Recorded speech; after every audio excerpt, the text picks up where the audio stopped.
Welcome to Agronomy Moment. I'm your host, Wendell Cohen. We bring in people who agree with me, disagree with me, and above all, are not afraid to say it like it is. Our goal here is to challenge what we think, understand the why behind agronomical advice, and most of all, eliminate the noise in the room that are distractions so we can focus on the information that is relevant to your situation. A moment called now. All living things need the here and now. Crops won't grow with rain next month, sunshine this fall, or the right nutrient applied next year. Decisions to protect the life of living things require us as parents, leaders, and farmers to make decisions for the moment and in the moment. This makes farming fast-paced with limited information to act upon. This podcast is about farmers making decisions in the moment for end results that last not only a month, a season, or year, but a lifetime. Ultimately, even your children's future. Your crop needs a decision in the moment. Your farm needs a decision in the moment. And that's where we come in. Come for the agronomy and stay for the fun. Let's make decisions that increase your potential.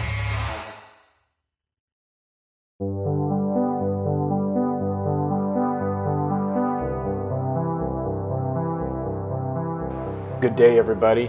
Remember last time Jon talked to us about pH. He provided us with a description of what it was, nutrient availability, as far as what happens, which crop is more sensitive to acid soils, and then he talked about acid rain and how that's changed over the years, how pH affects our different pests and controlling them, and then finally amending that. And so now this is video 2. We're going to dive into base saturation and what that is and how that relates to the pH of the soil and soil structure, etc., etc. Let's dive right in. Let's move on. Base saturation. Okay, starting out, first of all, explain base saturation, Jon. I'd like to hear your definition or how to explain that. Yeah, so base saturation is going to be on your soil test. It's going to be an explanation in a percentage of the number of exchange sites that are occupied by a specific cation or a positively charged nutrient. So when we look at base saturations, one that are typically reported on a soil test are going to be your calcium, your magnesium, your potassium. You may have hydrogen on there depending on how extensive your soil test was, and you may see sodium on there as well. So those are going to give you a quick reading of what's occupying your exchange sites on that soil colloid. I went into agronomy when I was younger thinking that I wouldn't have to do math, okay? So my outlook on agronomy was like, hey, we don't have to do math. Well, I was drastically wrong on that, because when all these soil test readings, all these base saturations are rooted in math. You look at mixing chemicals, you look at, all that stuff. It's all math. So I was wrong.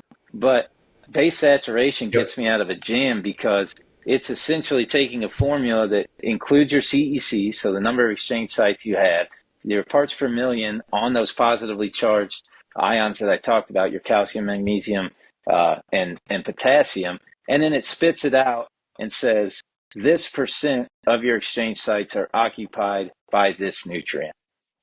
So the reason I like base saturation, I like to look at it. It gives me a baseline across soil types, across farms. Okay, so if you had, for example, a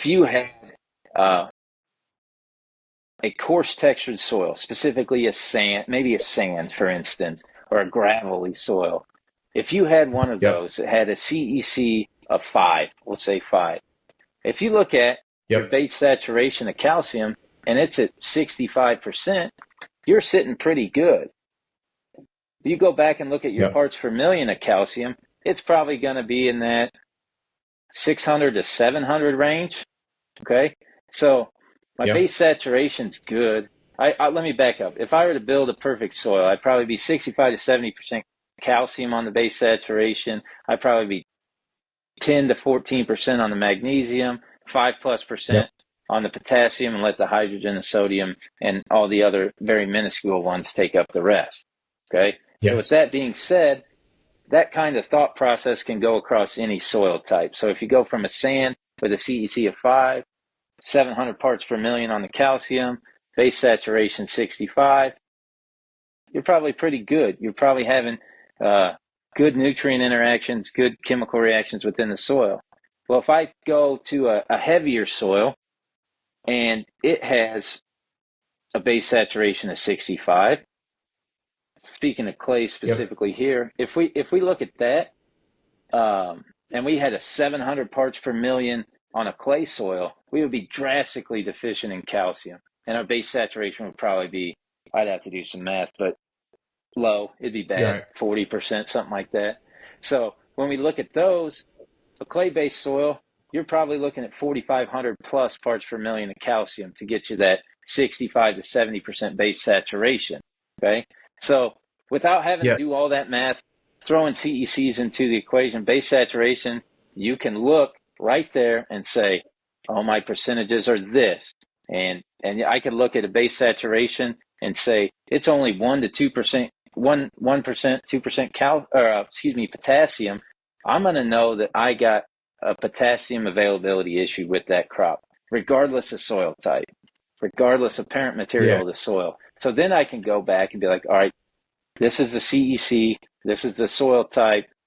What can I do from a management standpoint to make that potassium more available? And so it's a great metric to gauge where you're at across multiple farms, across multiple soil types, without having to do a whole bunch of math, because we don't like that, and give you a nice baseline there. So that's how I use it. There's some thought about the calcium magnesium ratio has to be 4.5 to 1 or 3.0 to 1, depending on your soil type. Most universities would tell you that there's not a whole lot of merit to that specific ratio.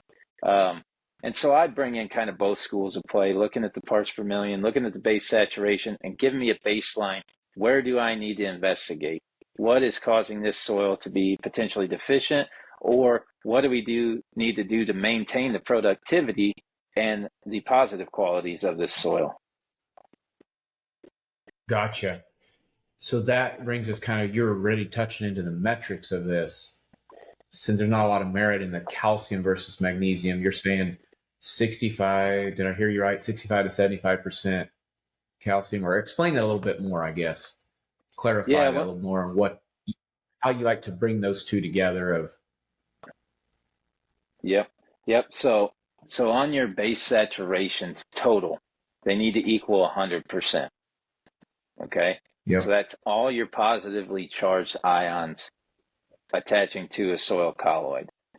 And so if we can have 65 to 70% of those exchange sites being occupied by calcium, and we can have 10 to 14, 15% being occupied by magnesium, and around 5% being occupied by potassium. That gives the rest of the exchange sites to be occupied by hydrogen and sodium, are the two other more prevalent ones. And then there's a ton of other micronutrients that occupy a little bit of those exchange sites too. So if I could get those ratios, or if I can get close to those, typically we have free flow of nutrients available to that plant. We typically don't look at a scenario where we're having nutrient tie-up or antagonistic properties of one thing to the other. Gotcha. And so if those percentages fall within that range, a lot of times we will see a pretty productive soil as far as nutrient cycling, nutrient availability goes.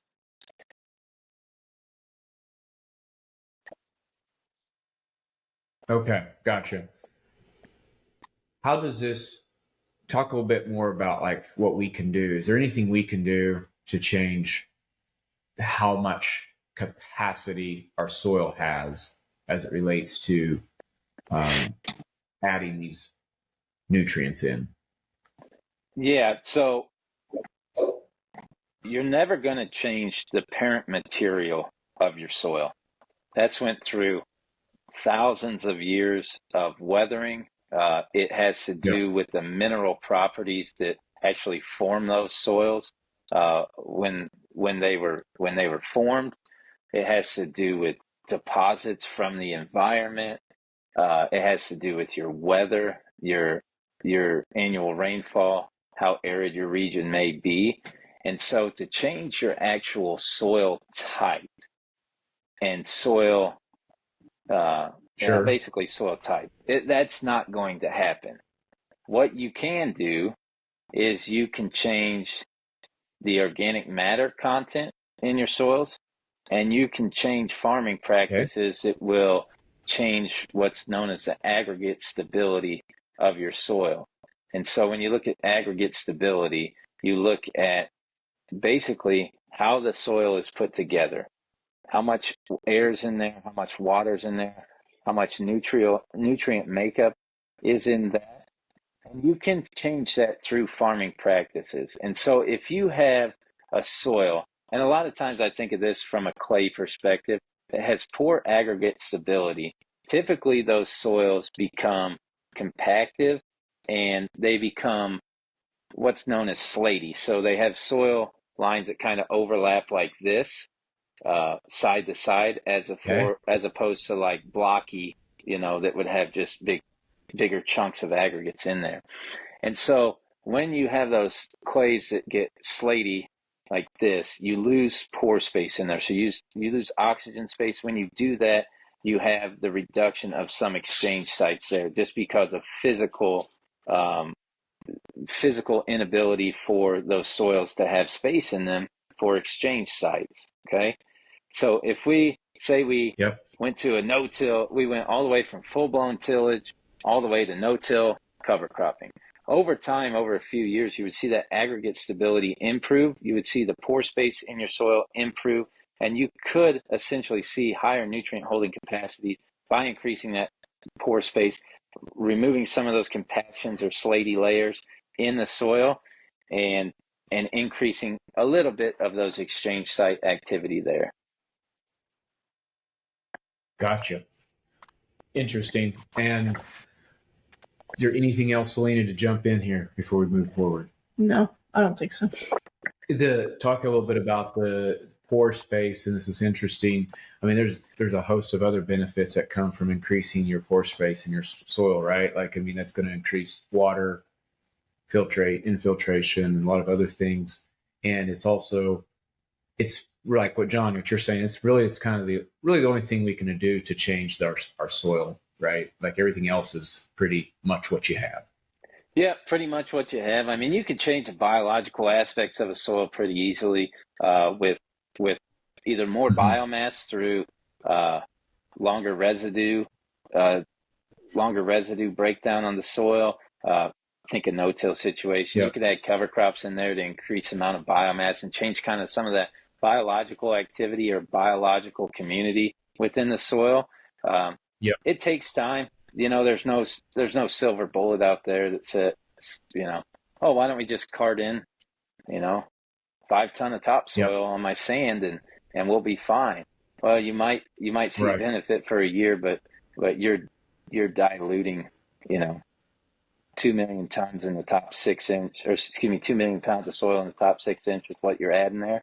It's just going to be a dilution effect over time. So you're kind of, you're stuck with the soil you're stuck with, but that doesn't mean you can't improve productivity on that soil and the positive qualities of that soil. We can change that in almost any environment. Yeah, that's well said. It's not a give up hope, I can't do anything about it, and yet it's just understanding what you do have and then working with that. Absolutely. That's it, guys, for today. On our video number 2, our second one out of 3, this one's on base saturation. Next time we come back, we will be wrapping this up. pH, base saturation, we're going to be putting this in a nice little, neat little summarized package for you. in which you can look at what's our number one priority when we're looking at soil tests, when we're looking at our farms and different things, on how, after we've done this deep dive, get a background into why, and then the next video, we will summarize it up and show what we can do, you can do as a farmer. Let us know if you need anything. Until then, see ya.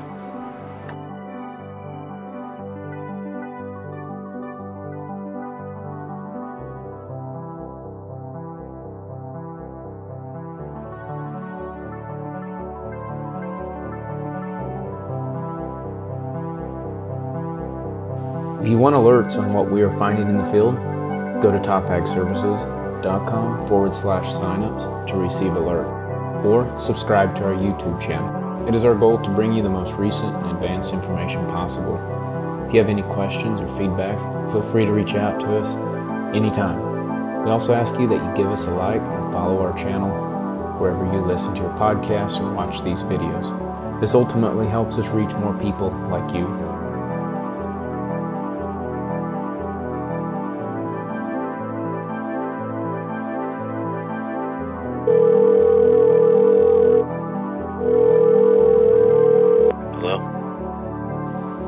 Hey, this has been Wendell Cohen, your show host. Thank you to all who made this show possible.